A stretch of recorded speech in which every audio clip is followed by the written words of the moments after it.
Welcome to This Explainer, where we take fascinating ancient texts and break down their timeless wisdom.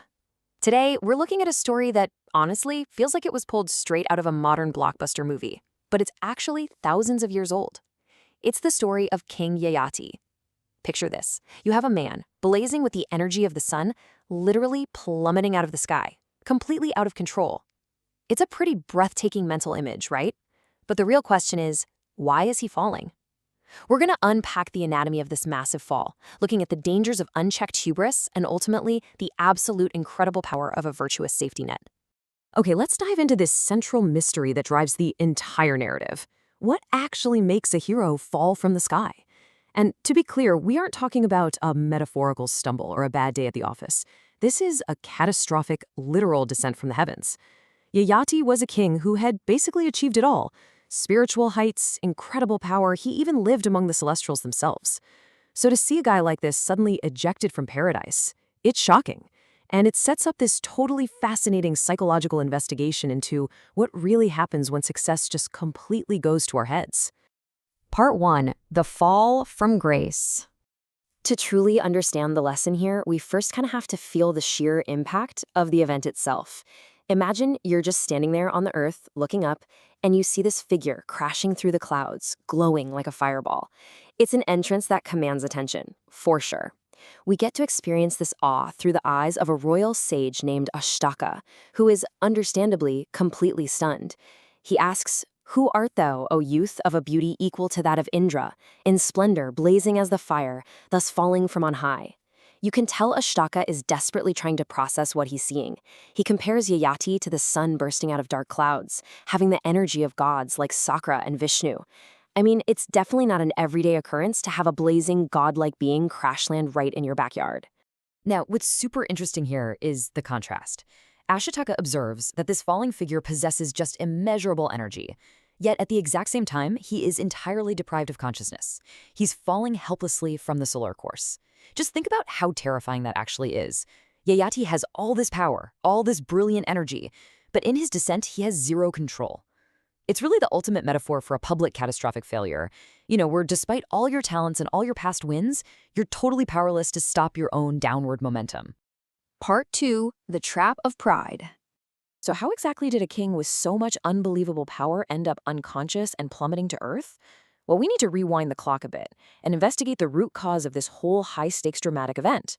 Because, spoiler alert, it wasn't an accident. It was actually the direct result of a conversation between Yayati and Indra, the chief of the Celestials.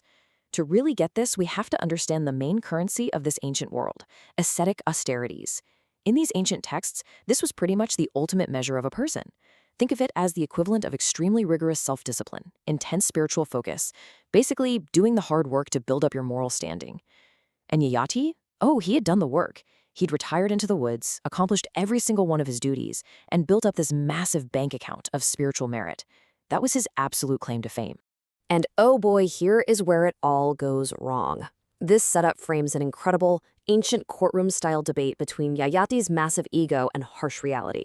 When Indra asks who Yayati considers his equal in these ascetic austerities, Yayati just flatly declares that he has no equal. None whatsoever. On the flip side, we have reality, delivered straight from Indra. Indra basically tells him that because Yayati completely disregards everyone else, his virtues have suffered diminution.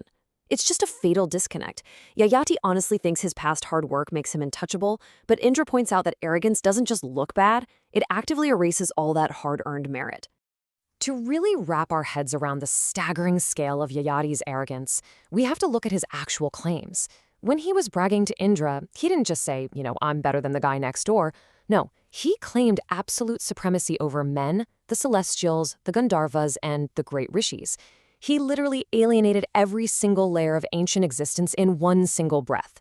He looked at the entirety of the universe, superiors, equals, inferiors, and just decided he was better than the whole shebang, without even bothering to learn their real merits.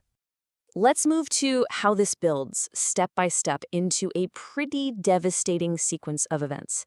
It perfectly, logically breaks down Indra's verdict. Step 1, accomplishing duties. Yayati did the hard work. Check. Step 2, disregarding others. He let that success inflate his ego to the point of just totally disrespecting everyone else. Step 3, diminution of virtue. This is the critical mechanism here. Ignoring the merits of others actively destroys your own virtue, which leads inevitably to step 4, the fall. Indra tells him basically, your balance is at 0. You have to fall from heaven. But wait, Yayati actually realizes his huge mistake just in time to make one final completely crucial negotiation. He pleads, if I must on that account fall down from heaven, I desire that I may at least fall among the virtuous and the honest. It's this desperate last-second plea for a soft landing. And surprisingly, Indra grants it. Indra tells him he will fall among the virtuous and wise, that he'll acquire renown, and most importantly, that he'll learn from this whole messy experience to never disregard others again. So even in his ultimate punishment, there's a real path to redemption. Part 3, Landing Among the Virtuous. Okay, so Yayati has been cast out, he is plummeting, he is entirely unconscious. But because of that final panicked request, his destination isn't some fiery crater of doom. His destination is the ultimate safety net. The most crucial point in this whole story is what happens the very moment he lands. Ashtaka, the guy who finds him, says, "Thou art now in the presence of the virtuous and the wise, the support of their brethren in grief." Ashtaka doesn't mock the fallen king. He doesn't laugh or kick him while he's down. He immediately offers sanctuary and support. It's such a beautiful demonstration that true wisdom and virtue aren't about being untouchable up there in the sky. They are entirely about being the support system for those who are grieving and broken down on the ground. And the crazy thing is, this isn't just someone being polite. It's a completely impenetrable shield. As Ashtaka tells Yayati, even Sakra himself, the slayer of Vala, cannot here do thee any injury. Just think about the weight of that statement. Sakra is actually just another name for Indra, the very chief of the Celestials, who literally just kicked Yayati out of heaven. And Ashtaka is saying Indra has zero jurisdiction here. The collective power of a wise, supportive community creates a sanctuary so unbelievably strong that even the highest authority in their entire universe cannot bypass it. No way. And this really brilliantly illustrates just how deeply this concept of sanctuary and hospitality was woven into their worldview. Let's look at how Ashtaka unpacks these beautiful metaphors as elemental laws. Fire intrinsically gives heat. The earth inherently infuses life. The sun undeniably illuminates. And in that exact same unchangeable, unbreakable way of nature, the guest commands the virtuous and the wise. Offering sanctuary to a fallen stranger wasn't just, a nice thing to do if you had the time. It was treated like a fundamental law of physics in their moral universe. Part 4. The Timeless Lesson. So, what does this all mean for us? Well, what we've just broken down is essentially a 3,000-year-old psychological evaluation. But the dynamics of ego, failure, and community are just so incredibly modern. Hubris triggers the descent, but community provides the landing. Doing the hard work, achieving your goals, building your ascetic austerities, none of that means a thing if it completely isolates you from the people around you. If you continually disregard your peers and your superiors, you are literally cutting the cords of your own parachute.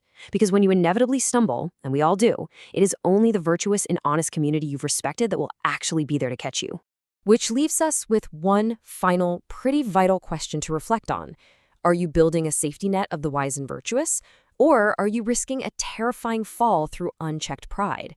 Yayati learned the really, really hard way that you absolutely cannot survive on your own arrogance. Success isn't just about how high you can climb, it's entirely about the quality of the relationships waiting on the ground. Thank you so much for joining me for this explainer. Keep asking those big questions, and whatever you do, never underestimate the power of a soft landing.